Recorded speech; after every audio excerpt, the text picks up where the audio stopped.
Good afternoon, Michael Malice here. Let that be your welcome for the next hour. We have with us one of my absolute favorite people, comic Dave Smith. He's 1/3 Legion of Skanks, host of Part of the Problem. His comedy special Libertas hit #1 and is available now.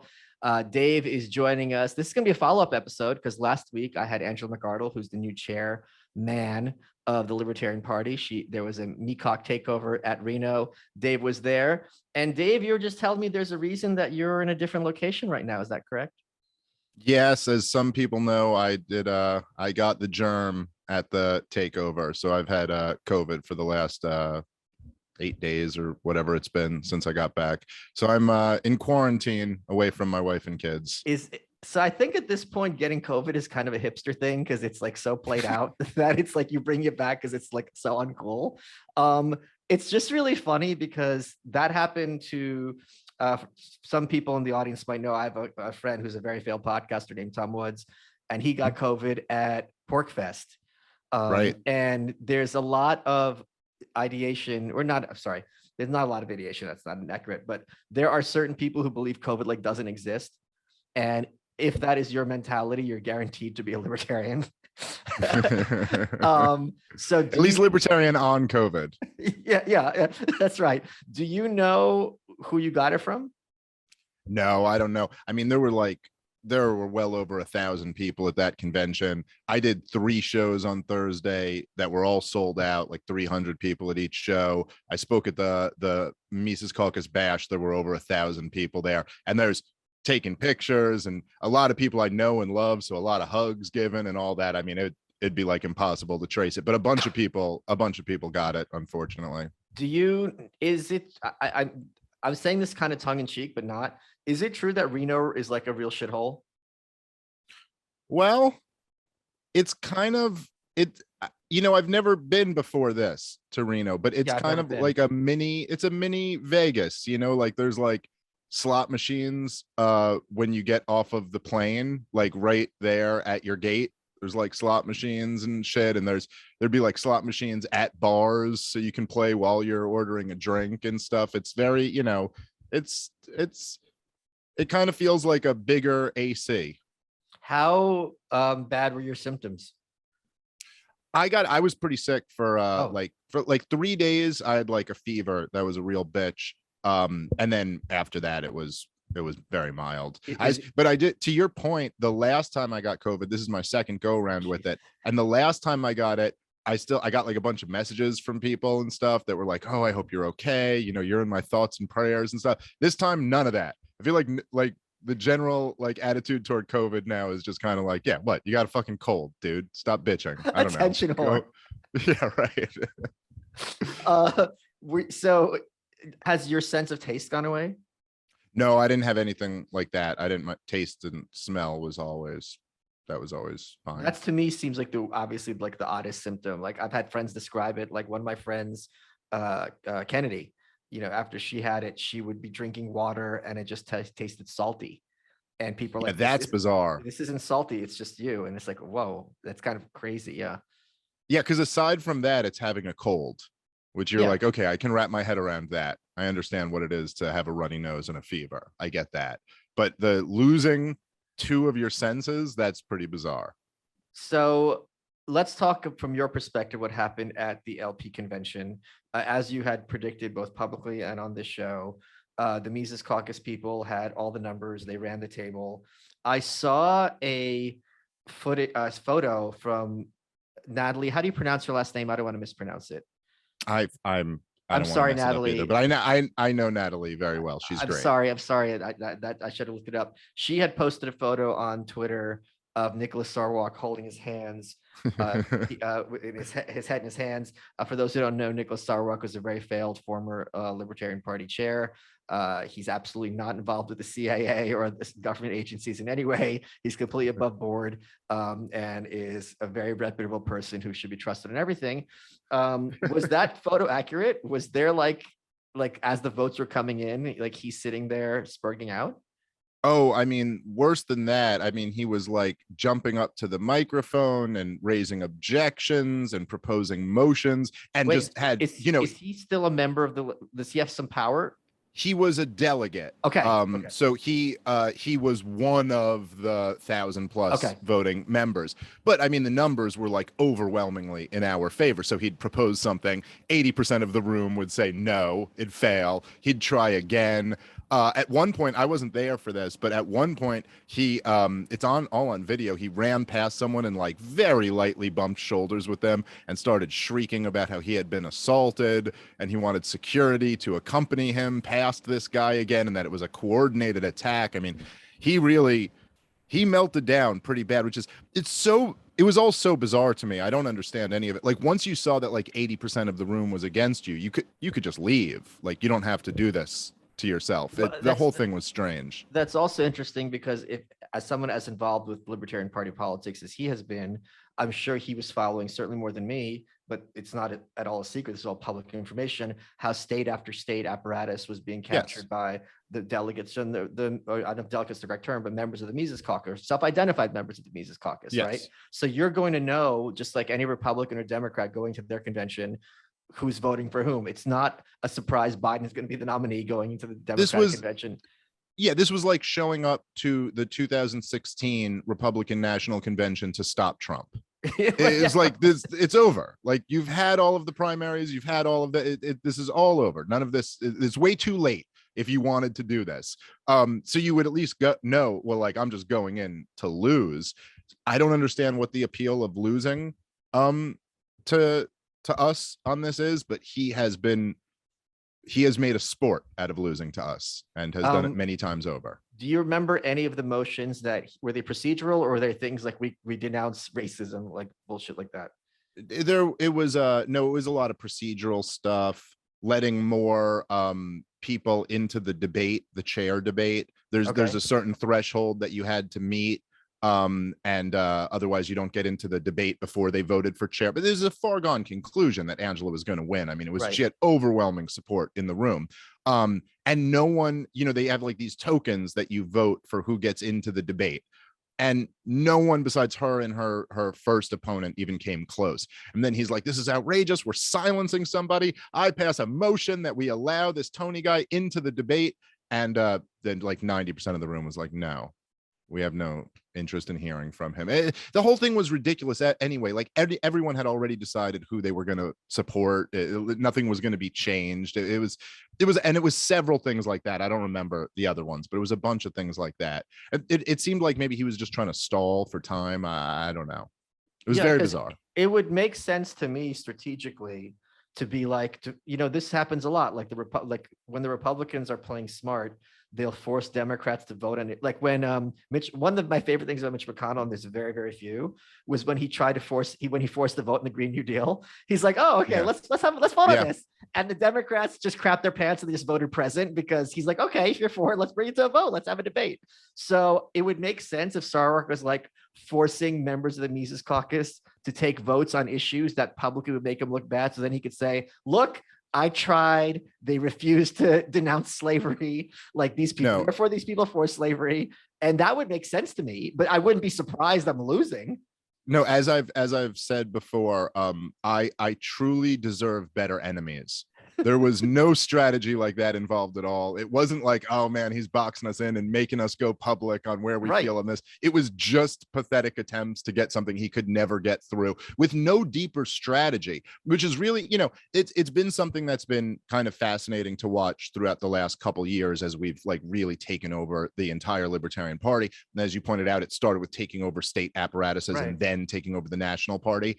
That there's just, the Libertarian Party has been laughably unprofessional. And that's why a group like ours was able to, take this thing over just by getting organized. But there was like no strategy. The strategy was like, starting with like, I'm going to call all of the most popular libertarians racists on Twitter.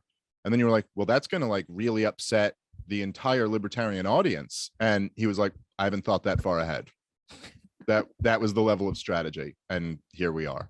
It'll also make more sense if he were more likable or charismatic, but he's so I don't know if I want to say repulsive. That's not the word, because he's not hideous like the guy who succeeded him.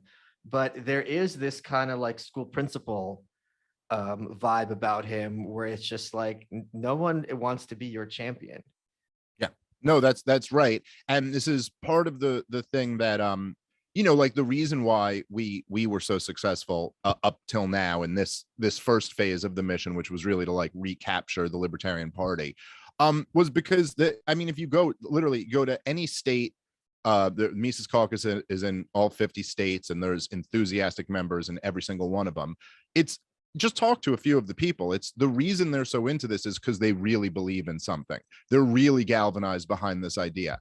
And the opposition was not able to generate that from anyone, and for good reason, because as you said, like no one's really getting behind this. It's a very like weird, especially just like the accusations of like you're a racist, you're a bigot, you're a transphobe, or whatever they would call us.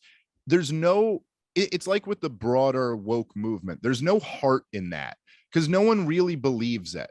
Like there's like when they were going after Rogan for that little time period there, where this mission to cancel, no one really believed Joe Rogan was a racist. It's just like, maybe a few people did who are kind of deranged, but really and generally, it's just kind of like this spite campaign, and that does not get loyal soldiers behind it. Whereas like the people who were like, no, you're not going to take Rogan away from us based on this bullshit, that does get loyal like soldiers behind it. So that's a part of it. Just doesn't work on a base level, because putting aside personalities and so on and so forth, historically, the argument is the reason you are against socialized medicine, for example, which every libertarian, I don't care who you are in the party, is against, or in the ideology is against. The argument is, well, you're against it because it helps poor Black people. Right? Or you're against the social safety net because it disproportionately helps minorities and immigrants, and those are the people you hate.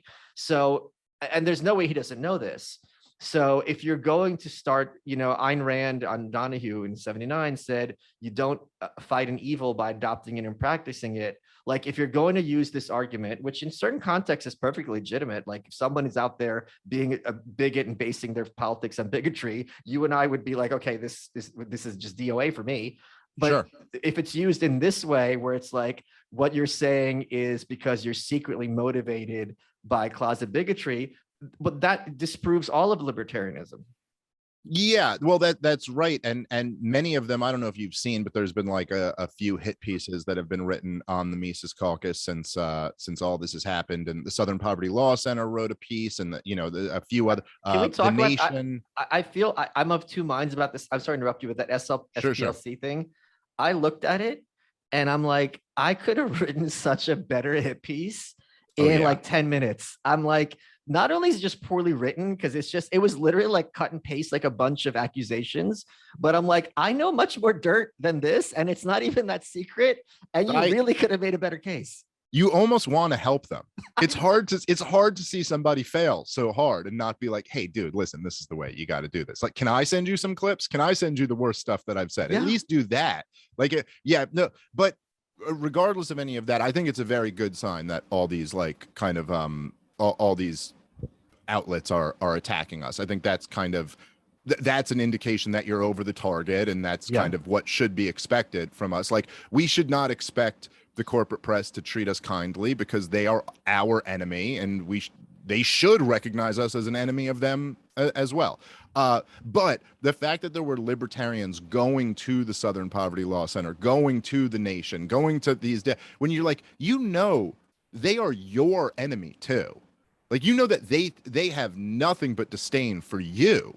Forget like the other ones who you think are bad.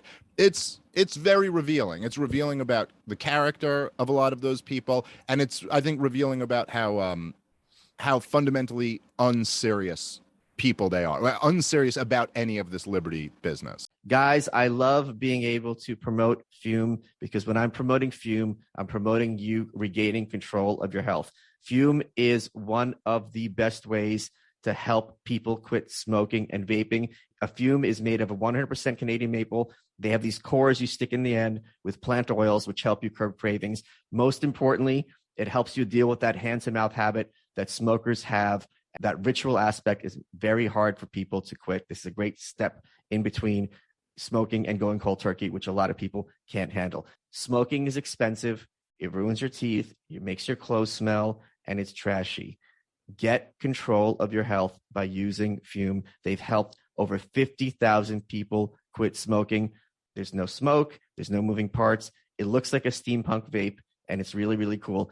If you go to breathefume.com, breathefum.com/malice, and use promo code malice, you get 10% off your entire order. That's breathefum.com/malice, and use promo code malice for 10% off. Folks, Michael Malice here. You might know me as an author, podcaster, really horrible person on Twitter. But as you know, I'm also an underwear model. And the underwear that I model is sheath underwear. I love sheath underwear. I wear it every single day because the trick with sheath underwear is they've got the dual pouch technology, one part for one part of male anatomy, another part for another part of your male anatomy. First time you try them on, you're going to be like, okay, this is a little weird. And then you're like, oh, this is the most comfortable underwear I've ever owned. They've got a lot of different styles to choose from, including a style that I designed in a dynamite kind of color pattern, and it's really cool, limited edition. If you go to sheathunderwear.com and use promo code malice, you get 20% off today. That's sheathunderwear.com, MALICE, for 20% off. Comfort, performance, mobility, and it's the summer. They have this new mesh boxer brief as well, which will keep you cool, especially at the gym or if you're walking outside in the heat.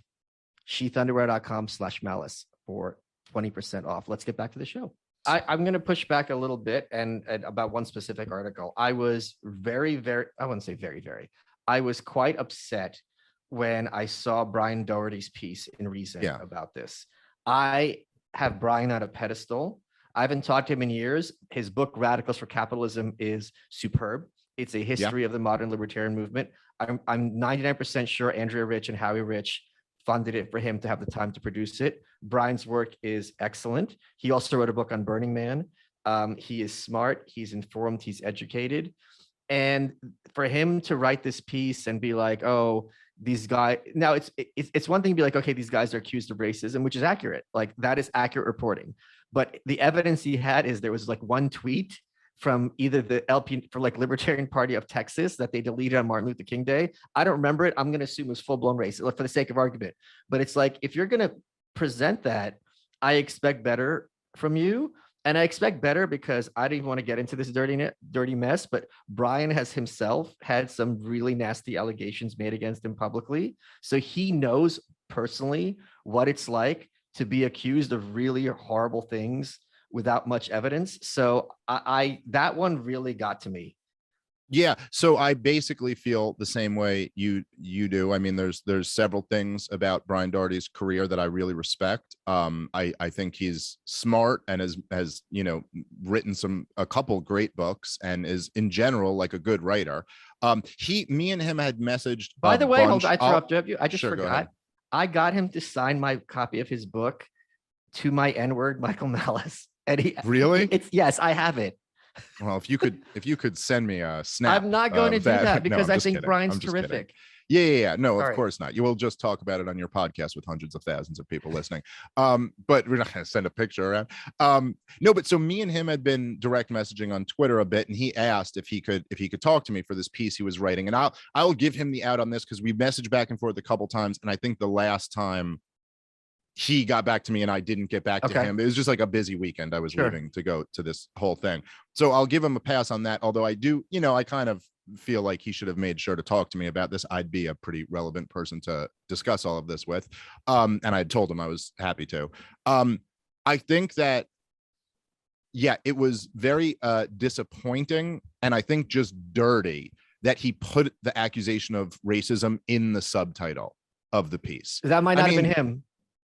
Well, a lot of times, perhaps. No, a lot of times. I guess you're right. Yeah, an editor might have control. When you write an article, it's the editor who writes the headline and the subhead. Okay, fair enough. So that actually changes my perspective. You saying that whoever made that call, that's a dirty thing to do. Like, if you have nothing to back that up, I'm not saying it can't even be in there, but to put as like the title of the piece, the subtitle to be precise, as the piece that they're accused of racism is clearly poisoning the well. It's not just reporting that someone's accused them of this thing. It's letting you know this is how we're framing this discussion, which is I don't know, man. It's just such bullshit. When you say poisoning the well, is that an anti-Semitic dog whistle? Yes, obviously. I mean, the well is filled with gold, which the Jews love. But there are no racists in any position of leadership in the Mises caucus. This is just the most tired accusation ever. And of course, once you start with that, you can always prove it by finding, hey, random guy tweeted or something, this happened, but there's no real substance to that accusation. So I did, one of the things that was interesting was seeing that so Timcast sent out one of their guys to cover Reno, and they wrote a piece on it, completely fair piece about what had just happened. And there is something to me that's disappointing that so I can go, so Timcast I can count on to get a fair coverage of, but Reason magazine is gonna call me all types of names for what, and Daugherty, he's failed on this issue several times before. That I thought was, he made a big deal, I don't remember the exact piece, but he made a big deal out of the Ron Paul thing that was so absolutely nothing, when he a staffer for Ron Paul tweeted an image. I don't know if you remember this, where Ron Paul wrote a piece on cultural Marxism, and some staffer just literally Googled cultural Marxism, put the first Google image in there. And if you look closely on the image, it was like a bunch of people with racist, caricatures. And then they deleted it. Let's also and said it was a mistake. Let's point this out also. There's no doubt, anyone on earth has no doubt about this, that Ron Paul is not using his own social media. Take one look at him. You could take that to the bank.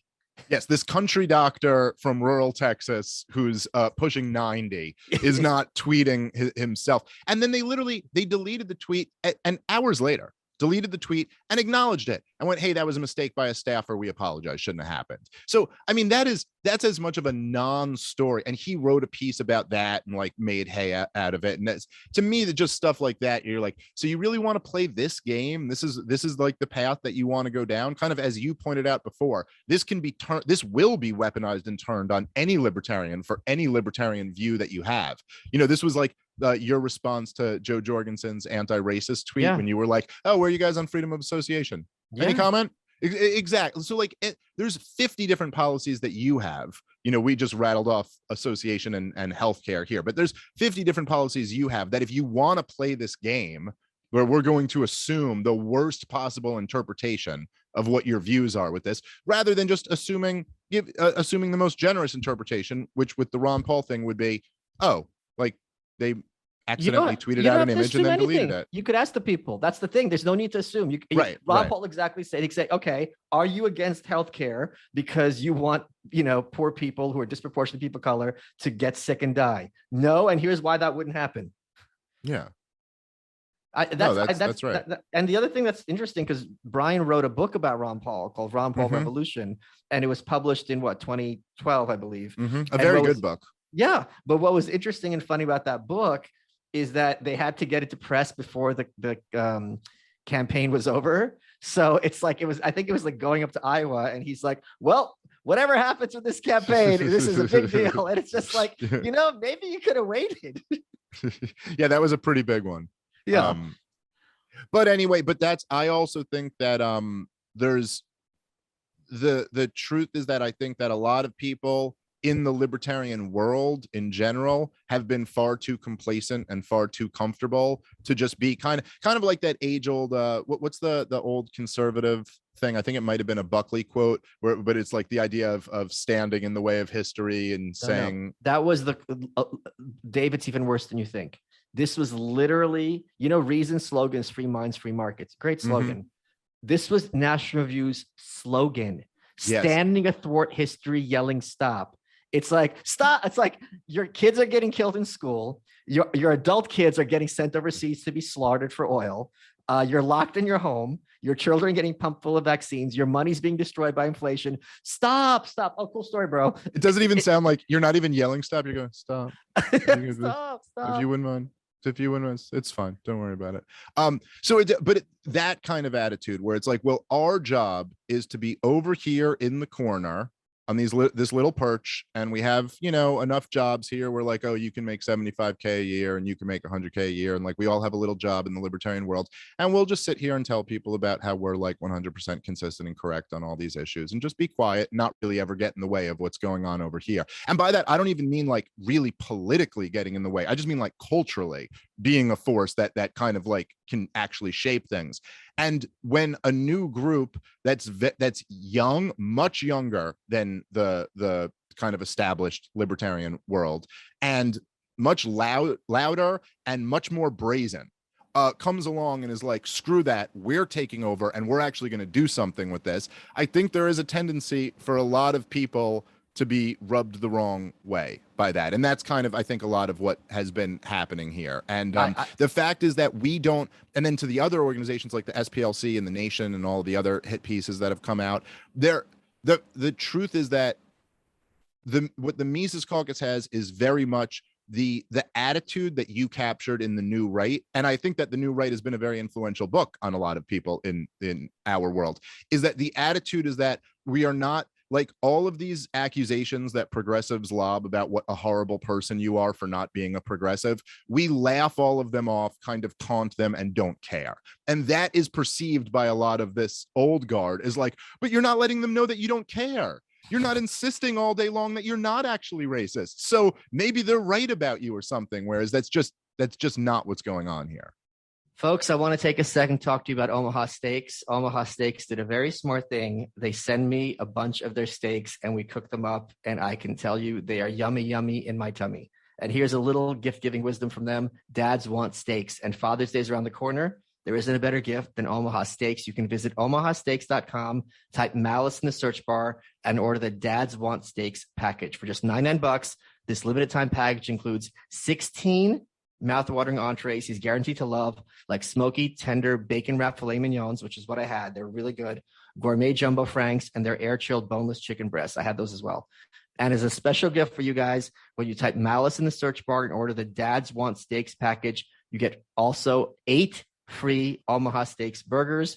These burgers are full of bold, beefy flavor, made from 100% Omaha steaks, and they're bigger than ever at 6 ounces. Don't wait. Send Dad more than just a gift. Send him an experience he'll love and can share with you. Go to omahasteaks.com and type Malice in the search bar, or the Dads Want Steaks package. You get 16 entrees, 4 desserts, plus 8 free Omaha Steaks burgers. It's true that dads like steaks. The word for someone who doesn't like steaks is mom. Omaha Steaks isn't just steaks. It's the best steak of your life, guaranteed. That's omahasteaks.com, keyword Malice. And let's get back to the show. I think there's something else going on that's much more close to their hearts. It's not just being rubbed the wrong way in terms of like culturally. It's that I was a Cato intern in 1997.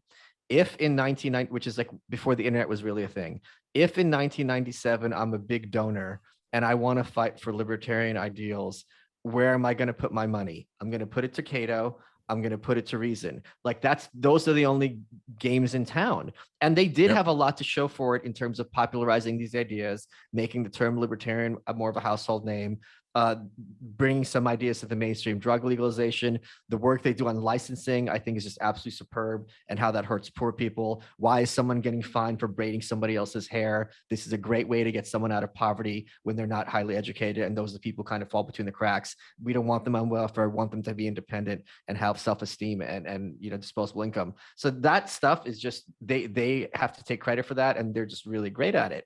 But cut forward 25 years, I've talked to, in recent terms, a lot of these people who have like a lot of money, like 9 figures in the bank. It never really enters their head. And they're like, okay, we know we're dealing with people who would kill us if they had the chance. We know that they will say or do anything to maintain their power, that, one year they're going to care about labor unions. And as soon as the labor unions don't do what they want, like the truckers, they're perfectly happy to throw them in a gulag. They have no values or anything other than a sense of power.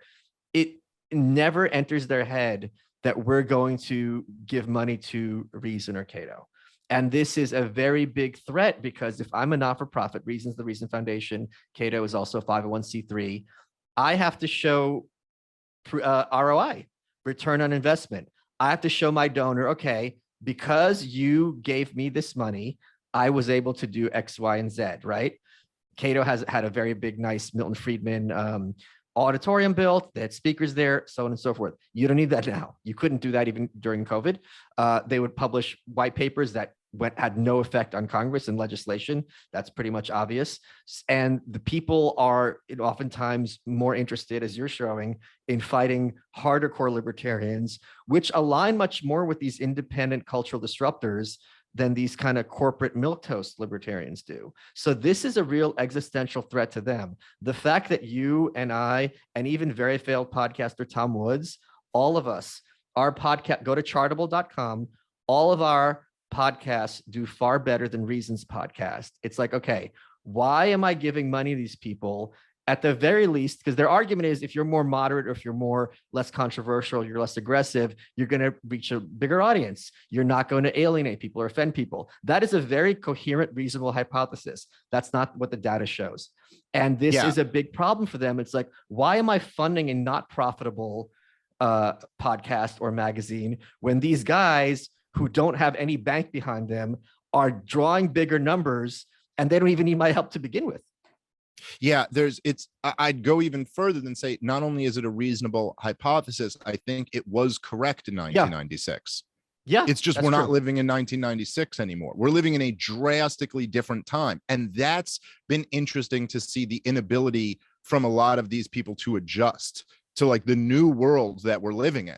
And not only that, that government tyranny has gotten way more out of control. Like all of those problems that libertarians would have been correctly talking about in the 90s are all still here, down to the fees and fines and all the stuff you were talking about that Reason magazine is really good on. It's all still here. But the major problems are like not 10 times worse, they're 100 times worse. And the debt isn't a little bit worse than it was in 1996. It's astronomically worse. And the currency devaluation isn't a little bit worse, it's way worse. And the wars are way worse. And the culture falling apart is way worse than it was back then. And there's this new thing that it's like this new cultural dynamic that you have to be at least aware of in order to participate in.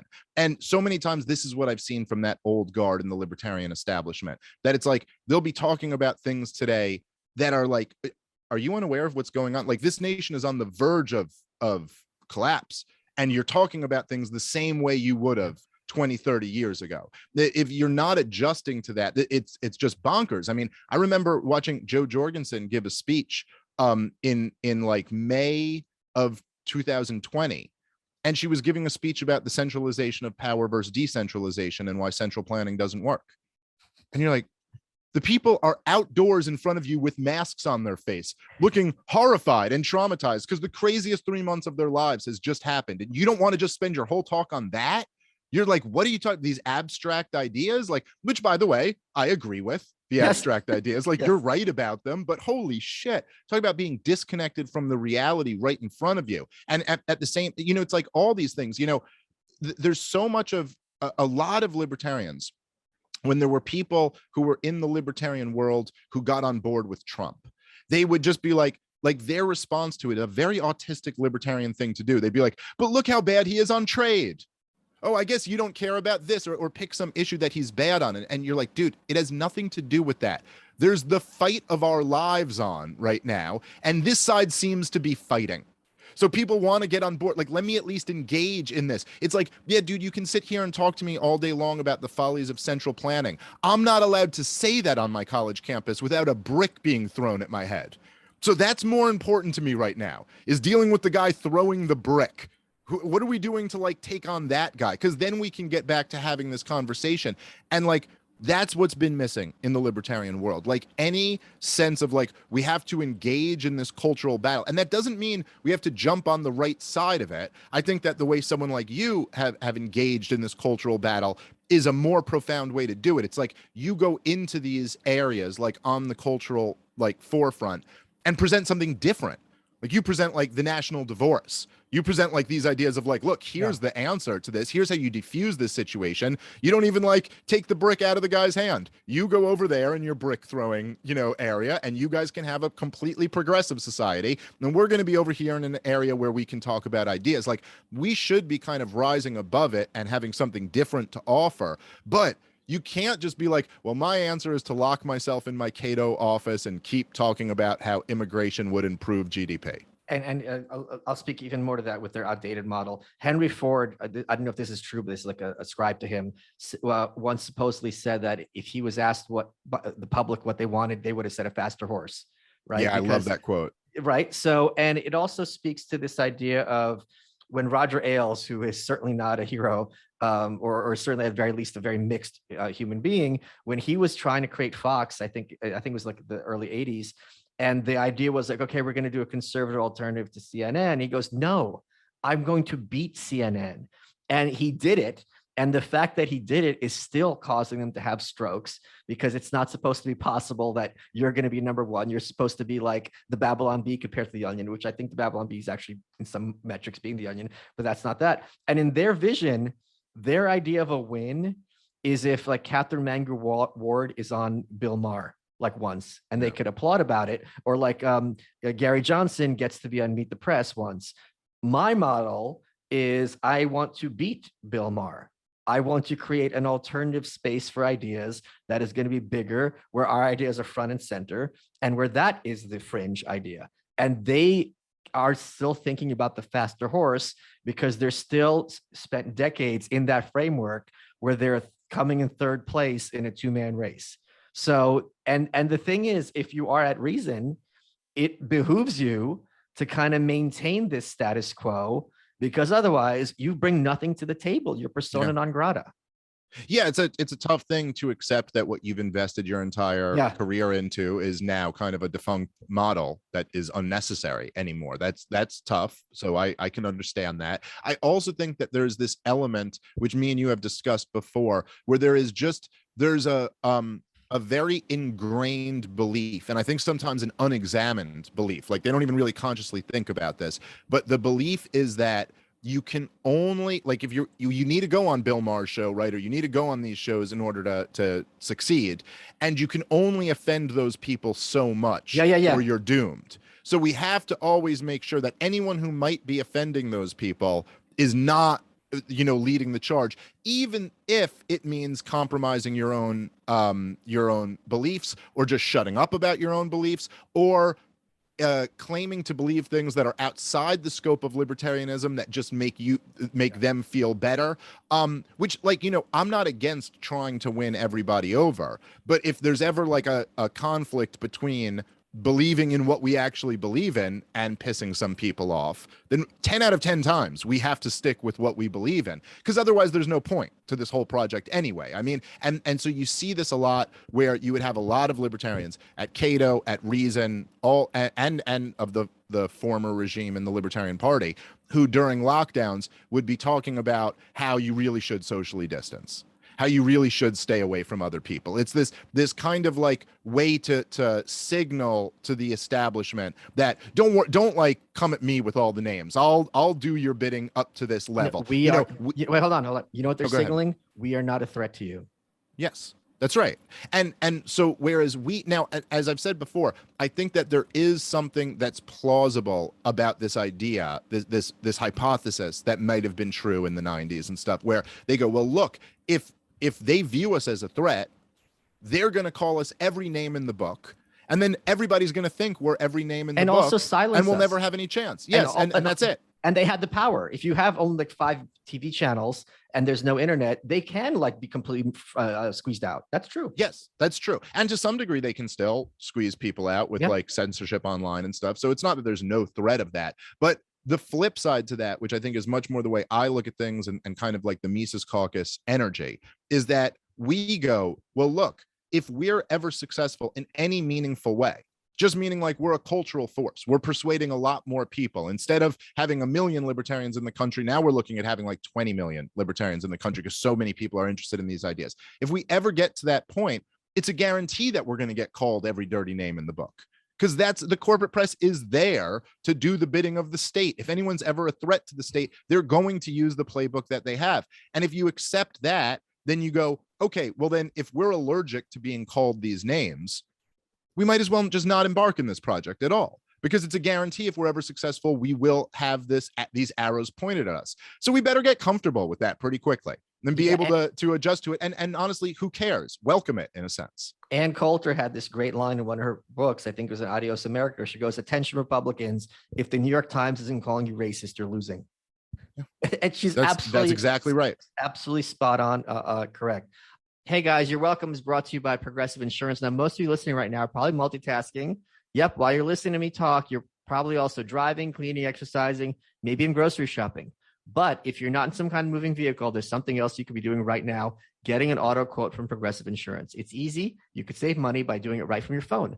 Drivers who save by switching to Progressive save over $700 on average, and auto customers qualify for an average of 7 discounts. Discounts for having multiple vehicles in your policy, being a homeowner, and more. So just like your favorite podcast, Progressive will be with you 24/7, 365 days a year, so you're protected no matter what. Multitask right now. Quote your car insurance at progressive.com to join the over 27 million drivers who trust Progressive. Progressive Casualty Insurance Company and affiliates. National annual average insurance savings by new customers surveyed who saved Progressive between June 2020 and May 2021. Potential savings will vary. Discounts not available in all states and situations. Hey guys, you ever feel like you're being followed around the internet and maybe advertisers know a bit too much about you? Well, our sponsor, IPVanish VPN, is here to help you take back your privacy and help you become anonymous on the internet. What is it? IPVanish is a virtual private network, a VPN for short. It's a tool that helps you safely browse the internet. You can use a VPN on your computer, tablet, phone, things like your Fire Stick when you stream media. When you use a VPN, all your data is encrypted. What you're reading, what you're searching, what you're watching, whatever you're doing. And that's important because what you're doing is no one's business but yours. For listeners of the show, IPVanish is offering 65% off their annual plan. It's only $375 a month. IPVanish is super easy to use. You turn it on with one click. It runs in the background, helping to protect you while you're browsing the web. You run into a problem, no problem. IPVanish has 24/7 support by email, chat, and phone.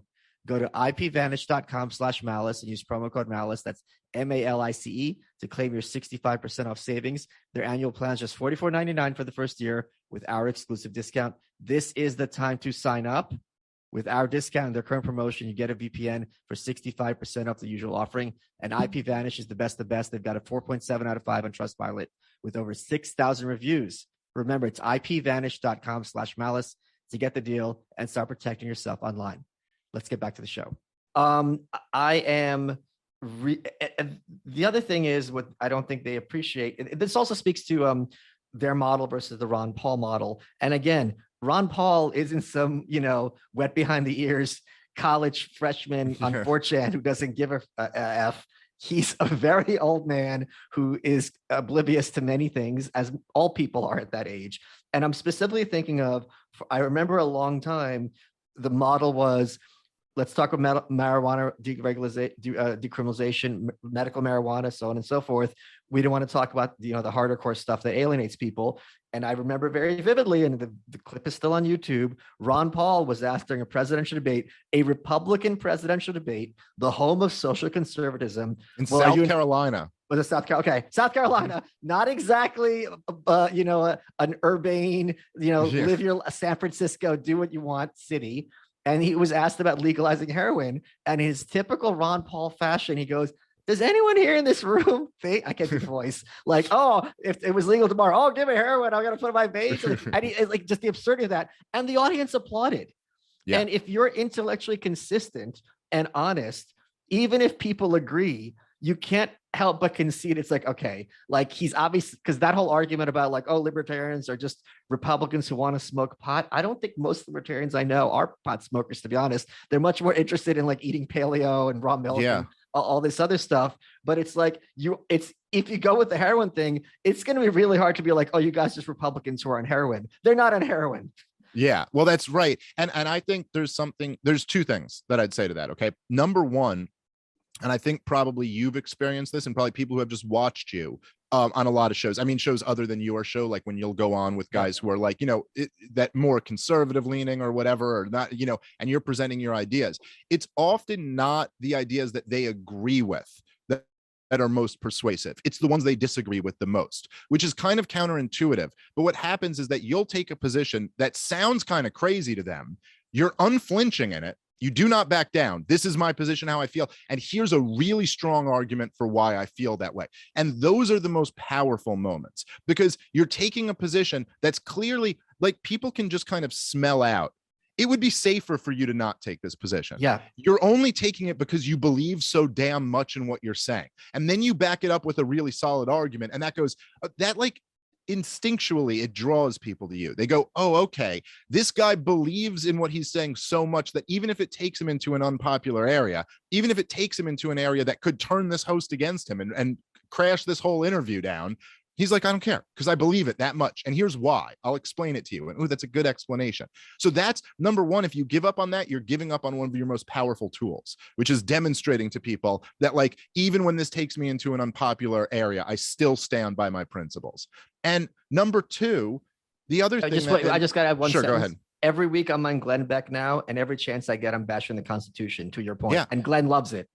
Yeah, because it's challenging to him. People like that too. And it's challenging. And again, you're not just doing it in this kind of reckless, stupid way. Right. You're doing it in a way where like you're on solid ground. I know I've got a really good argument, even from your own logic, that should lead you to believe like that I'm correct.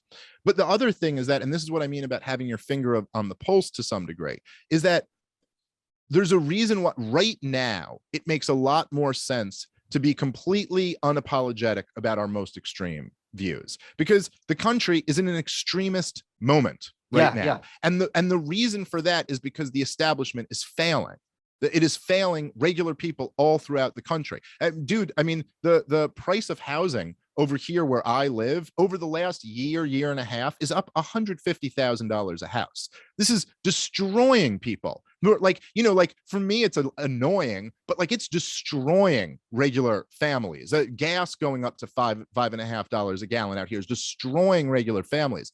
In the 90s, when the whole system was functioning fairly well for regular people, that was more of a time to like when the establishment is doing well, extremism has a much harder time rising up. When the establishment is failing everybody, people are looking around for radical solutions. This is why you see so much more radicalism on the left and right wing in America today than you did in the 90s. It's just, this is the way it works. This is the reason. And I mean, I don't mean to paint this all like with rose-colored glasses. This is how very dangerous radical groups can gain power. Yes. They never gain power in a time of stability. They gain power in a time of tremendous instability where the system isn't working for regular people. Regardless of that, just recognizing the situation we're in, right now, people are kind of looking for like some more authentic, radical extremist positions. They're not looking for the stuffy suit and jacket to moderate every position. That's just not the moment we're living in. Yeah, so it's there's a lot there to unpack. And just to your point also, in the last year off the top of my head, Adrian Curry, who's a prominent reality show person, Blair White, who's a popular YouTuber, a very close friend of mine, and Ian Miles Chong, who's got a very big social media presence, and used to write for Human Events, I believe. Ian in the last week said, I'm afraid to admit it, but I think Michael Malice is right about the police. Adrian Curry said the same thing. I hate to say this, and she's from Joliet, Illinois. She's from like a good Midwest blue collar family. She's like, Michael was right about the police. Blair had tweeted, Michael, before I was even friends with her, Michael, you're radicalizing me. These are just off the top. For someone to say that, first of all, I never take a victory lap, because I always say I wish I was wrong about the police, and I genuinely do. If the police is something that was salvageable, then that's something we can fix not that hard, and that would be great. Like, I would actually much prefer that than having to kind of start from scratch. That's not even a question, because it's a lot easier to get to that than to restart the whole system. But when was the last time you saw someone be like, you know what, this Cato article changed my whole worldview? For someone to publicly say, you know, I'm someone who's in any sense in the right, I am now against the police, that's a big bullet to take. I said this last week with Angela, and I'm sure you'll agree. It would have been unthinkable for, if you had a list of like social conservatives, like number one would probably be Matt Walsh. Like, who do you identify as a social conservative? He's like the king of that, you know? Right. And for him to tweet out, first responders are not heroes, that is the kind of 4chan edgelord thing. It would have been like as easy as 2019. And you can imagine maybe you or me tweeting this out, or maybe, you know, Jesse Kelly, but Matt Walsh, and he did it. I'm still shocked that he did it, but that just really goes to the extent how, if you do speak to a consistent radical worldview, people who are in any sense open-minded, at a certain point, they're going to be like, you know what? Like there's something to this, especially if you're speaking your truth. Yeah. And, it's funny because the guys like the Mises Caucus guys and myself included, of course, we get called right-wing libertarians quite a bit, which I don't even care to argue the semantics of. Like, I don't, right. Like, I don't really consider myself a right-wing libertarian, but if you do, then okay. And I understand the argument, to say that I am. So like, whatever, that's fine. But I think what so much of this comes down to is that it's like I don't have an allergy to the right wing. And so that they perceive as being like, oh, well, obviously you're a right winger then. I mean, you must secretly be completely sympathetic and agree with all of them if you don't have this allergy that I have to the right wing, because that is kind of the dominant narrative, is that like the dominant narrative on it within the corporate press is still that like oh my God, this MAGA crowd is the worst crowd of all. Yeah. I mean, the George W. Bush conservatives, like the neocon supporters, they were okay, but the ones who support MAGA are just simply irredeemable. They'll literally say these words, irredeemable, deplorables, and like from my perspective, I hate statism of all varieties, but I do not have an allergy to this particular strand that I think is so much worse. And in fact, if I look at it, I think it's much better than the George W. Bush neocon strand of right-wing people in America, like much better, like huge improvement from the right wing going from George W. Bush to Donald Trump. Still very far from perfect, but a huge improvement.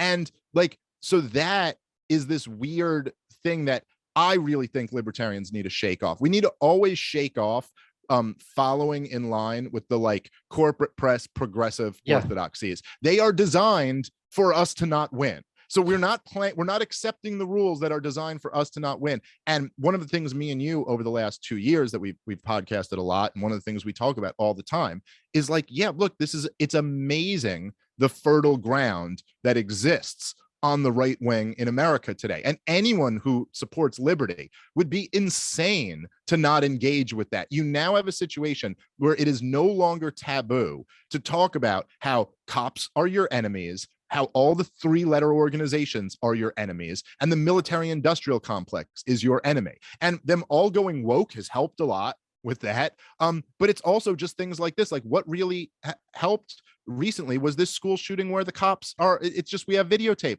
Cops are tackling parents as they're refusing to engage with an active school shooter.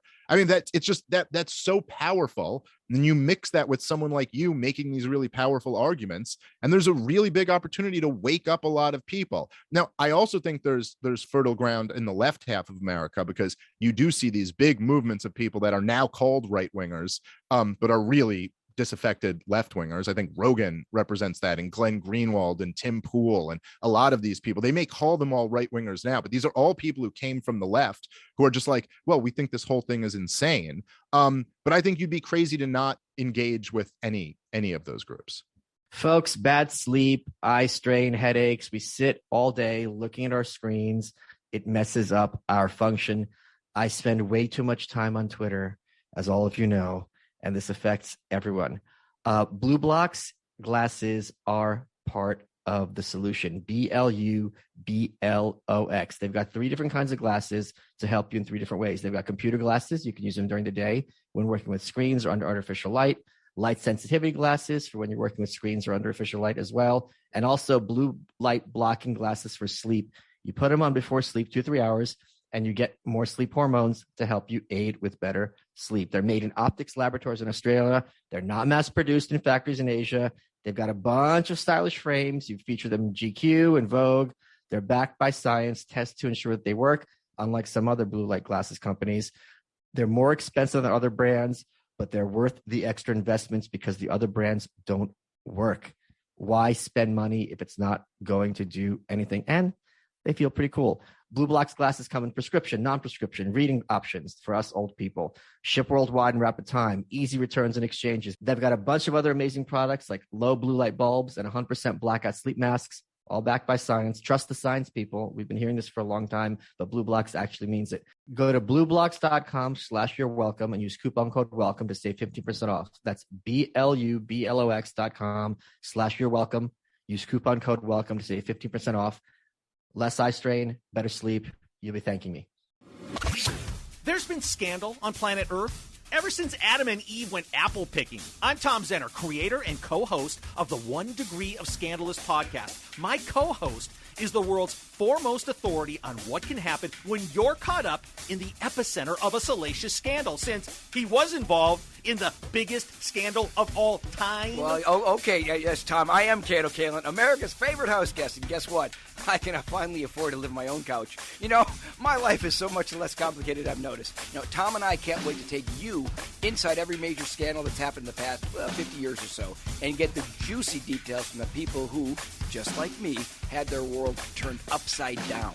Americans are obsessed with scandal, and thankfully, celebrities, politicians, athletes, and pop culture icons are equally obsessed with creating them for us. The world is crazy, people. It's crazy, but remember, it could be worse. It could be you in the middle of a messy scandal. So celebrate the fact that you get to hear about the most famous scandals in history and the ones happening in the news right now, right this very second. Now! Join Kato Kalin and me, Tom Zenner, for 1 Degree of Scandalous, wherever you get your podcasts and on YouTube. Let's get back to the show. Do you know what let me ask you this. So Patrick Bet-David, who I'd done a show a while back, I thought it was one of my favorite interviews. I find him to be just a first-class mind. He was listening to everything I was saying. You could see him process it in his head and have follow-up questions that were excellent. You were on a show with Spike Cohen, who was the 2020 Libertarian Party vice presidential candidate, and Larry Sharp. I made a mistake. I called him Larry Elder last week. You racist. I did it for race. The articles were true. It was actually really funny because Maj Toure, who was on the show a couple months ago, he tweeted out that, like, I'm followed by Dave Smith, Ron Paul, Rand Paul, Tom Woods, and Michael Malice. And I just replied, my bad, I thought you were Candace. So the three of you were on Patrick's show, because after Joe Jorgensen was on, it was probably literally the biggest train wreck of an interview I've ever seen, to the point where the host, who was a very gracious, not aggressive host, not antagonistic, he's just really there to talk ideas, was like, okay, Joe, like, if I were working on your campaign, I'd sit you down, lock you in a room for 2 weeks and drill you with these questions. Like, that was so bad. Yeah, Actually, I think she's even oblivious to how embarrassing that was to have that happen to her. I'm curious to see if you had the same reaction to being on a show that I had when I was on. Yeah, I was very impressed with him. And then I went out to lunch, like we all went out to lunch afterward too, and talked for a bit long. He's a very impressive guy, very sharp. But I basically agree with your assessment entirely. He's a very strong interviewer, asks difficult questions, but very fair questions. Yeah. And yes, you can see one of the things that I really love about him is what you said. You can see that he grapples with the ideas that you're presenting in real time. It's not like this thing, which is really the sign of a good interviewer, is like that they're actually listening to you and like taking in what you say and adjusting to that, rather than just like, I have these questions I'm going to get through, and I'll talk and then you talk and then I'll go back to talking as if you weren't even here. So yeah, I thought he was great, and I think that yeah, I mean, look, the Jorgensen, I mean, what can I say about that? Those are the opportunities that people like us should be thrilled to get. And that's an opportunity to prove up that your ideas can stand this stress test. It was not good. But I thought I had a great time on the show, and I really liked him a lot as a guy. Did he let you know whether, as a result of this interview with the three of you, that he now has a different or better perspective of the Libertarian Party?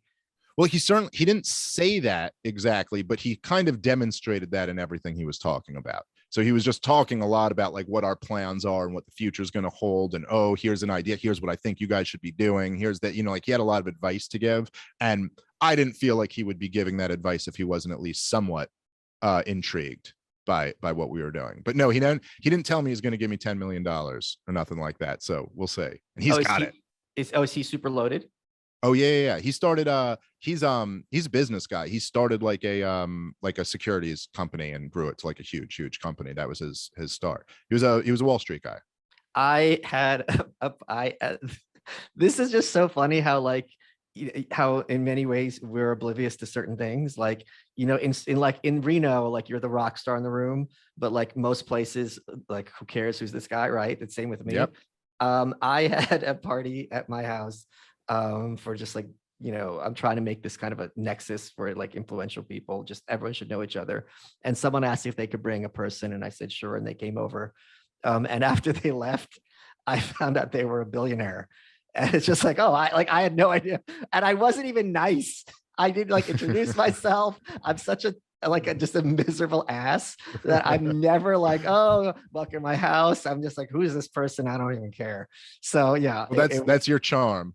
That's my charm. And and the even funnier part was him and his colleague were both talking about how they're starting this program to kind of help people fight the corporate press and be like cultural disruptors. And I'm just standing there like, why are you and I was literally like, why are you telling me this?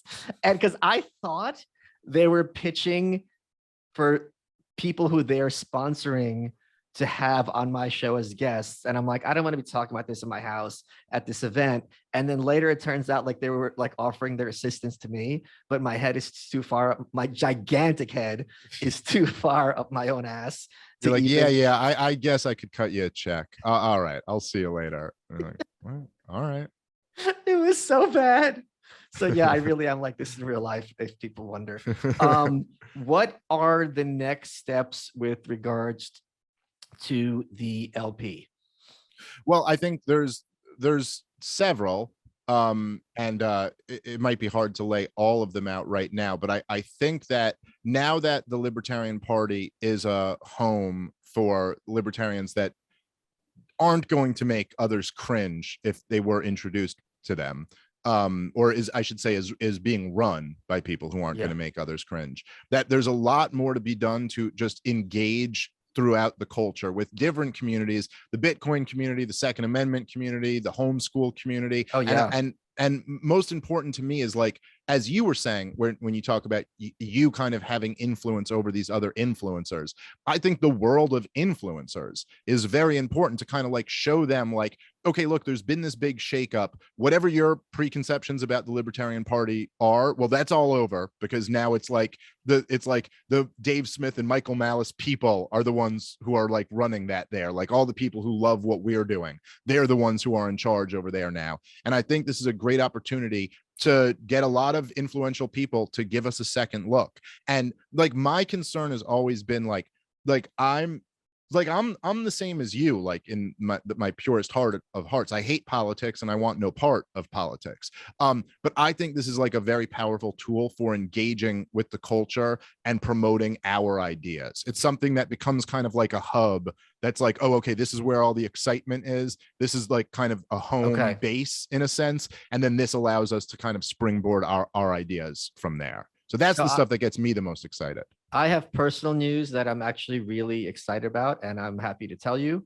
I was at dinner with my friend Jesse. Jesse's the one who introduced me to Tom Woods many years ago. It was his birthday party, and Jesse has a nice arsenal in his house. He moved here from New York. I knew him in New York, and he has some huge gun collection. And for his birthday, someone gave him a assault gun, and I'm like, you know what? Like, and my friends Jay were there at the dinner. I'm like, I need to get off my ass and get a gun. What's the process? And they're like, no, you're in Texas. Like now I have a Texas ID. They're like, you don't even need that. I just need proof of residency. So I went online. It was just that simple and they walked me through it. And I finally ordered my first gun. And it's called, I want to get the name right, an Israeli weapon industry Masada 9mm. I liked it because it sounded like Mossad, and it's my way to kind of support my Zionism. But I am officially a gun owner. It's en route to Texas right now. Have you gotten a gun yet or not? No comment on that, but I will say now, any of you people thinking about breaking into Michael Malice's house, you better watch your ass, Mr. Billionaire.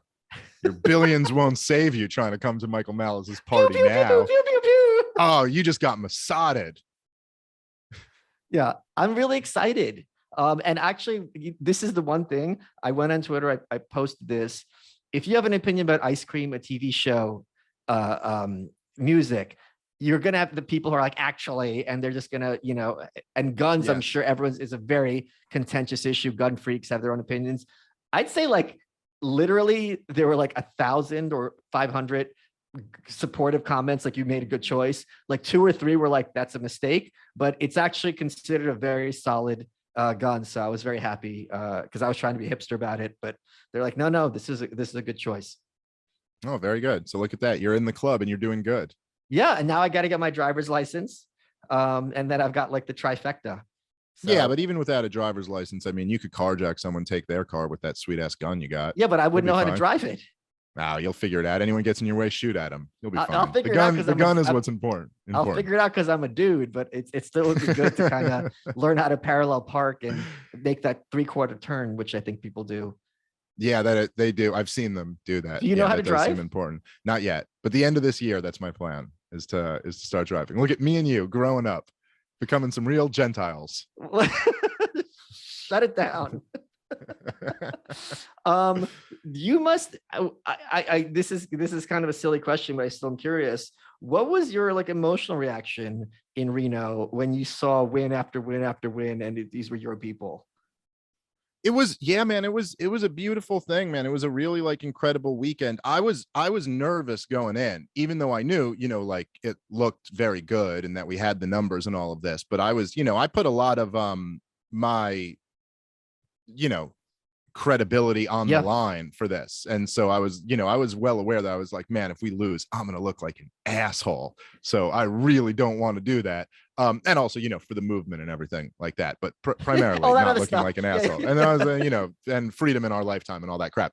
But the thing was incredible, man. It was like, it wasn't just, like meeting fans or meeting like, like my people in that sense. These were like my people who had really put blood, sweat, and tears into this whole thing. And like, so that was really cool. And I was a voting delegate. I was on the floor with them the whole time. Like I wanted to be like part of it. I didn't want to like, come in there like I'm above everybody else. I was like, okay, we're all going to do this together. Then I'm right. If we're going to war, like I'm right here with you in the middle of this whole thing. The Friday night event, where speaking to like over 1,000 people and then bringing Ron Paul on stage was like one of the coolest things I've ever done. That, that guy to me, I probably won't have that many more opportunities to do things like that. It'd be like you introducing Ayn Rand at an event, like the person who introduced me to these ideas, and to get to bring them up. That was very cool to me. And to see so many great people get this win was very rewarding. It was very nice to say. That's really like heartwarming, and I'm sure it's also really fun for them to kind of meet each other. And I'm sure they knew each other from Twitter or Facebook, wherever the kids are nowadays, TikTok, to be like, oh, like now we're in the same room. It makes such a big difference when you have that personal connection. I would imagine from the photos I've seen and just what I've seen kind of at arm's length in social media, that the kids are a lot less socially awkward and have their crap a lot more together. And also that it's going to be much younger than what the LP was, on average 4 years ago. Yeah, all of that, 100%. You'd be blown away by how kind of like charming and cool a lot of these kids are. And the youth, I mean, it's like, I've heard people, this is the first national convention I've ever been to for the Libertarian Party, but I've heard, all these stories from other people who were like, typically when you would go to one of these things, it would be people in their 70s, I mean, walking around. This was all like people in their 20s, 30s, 40s. It was a much younger thing, a much cooler thing. And I think that's, that is important if we're actually going to engage with today's culture, that like, yeah, you have to have some people who are not engaging with a culture that is long gone. What, this is actually, we got one last question before we get to the end. I've seen online where people are like, you guys are so excited that you captured the helmsmanship of some crappy party that's not going anywhere. Like, get over it. You're acting like this is the second coming. Like, this is DOA anyway. Like, what's your response to that? I mean, I just find that kind of like, I don't know. I just find that to be lazy. And it's very like, okay, so like you're not excited about anything, so you're trying to tear down other people who are excited about something. It's like, okay, so compare to what? What have you done? What's your plan? It's like, I hate that. I really, with a passion, hate when people downplay the possibilities of how important ideas are, how important energy and a cultural movement are. I think these people quite often know that they're not contributing anything and don't like other people getting excited about the potential of contributing something. I think that ideas are very powerful. And if you're going to disagree with that, then you might as well stop criticizing them with your ideas. If, there's no point in you doing a podcast or making a tweet or whatever to criticize these things, because your ideas are just as unimportant. So often these people are involved in kind of a performative contradiction. But the truth is that I'd say, number one, that the world has been shaped by ideas, that we're in a much better place than men who came before us because of the way ideas have shaped the world. And the other thing is that all of our enemies, they think ideas are really important too, which is why they launch these huge propaganda campaigns. It's why they're coming at the Mises Caucus right now with all of these hit pieces, because they don't like the idea that you can counter the propaganda. Like, if countering the propaganda isn't important, why is the propaganda so goddamn important to the statists? So I think there's just, honestly, like, we have too much to deal with that I have no time to spend on people who just want to like tear down the possibility that anyone could be doing something successful. Go do something more successful and show me what's up, and then I'll consider it.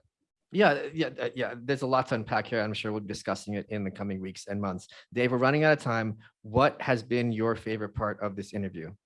Oh, I mean, I've enjoyed it all, but knowing that my friend Michael Malice is armed, locked and loaded is that's my favorite part by far. You are welcome.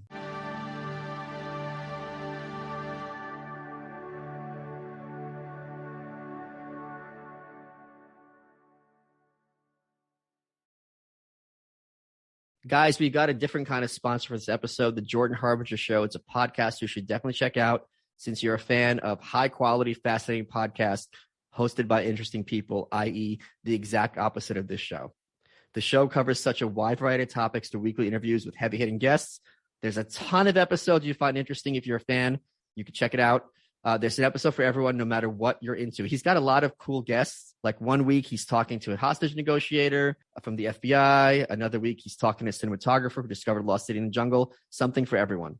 The podcast covers a lot, but one constant is his ability to pull useful piece of information from his guests. You'll find something useful you can apply to your own life, whether it's an actionable routine change or just a slight mindset tweak that changes how you see the world. Search for the Jordan Harbinger Show. That's HARB as in boy, IN as in Nancy, GER on Apple Podcasts, Spotify, or wherever you listen to podcasts.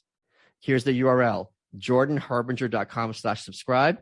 The podcast on Spotify is jordanharbinger.com/Spotify. And to learn more about Jordan himself, you can just go to jordanharbinger.com/about.